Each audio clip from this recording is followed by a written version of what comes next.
மாபெரும் சபைகளில் நீ நடந்தால் உனக்கு மாலைகள் விழ வேண்டும்.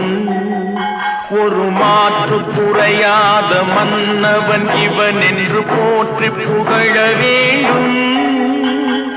மாபெரும் சபைகளில் நீ நடந்தால் உனக்கு மாலைகள் விழ வேண்டும். ஒரு மாற்று குறையாத மன்னவன் இவன் என்று போற்றி புகழ வேண்டும்.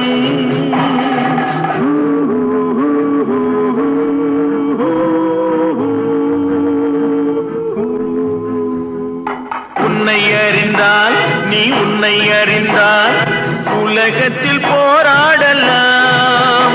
உயர்ந்தாலும் தாழ்ந்தாலும் தலை வணங்காமல் நீ வாழலாம்.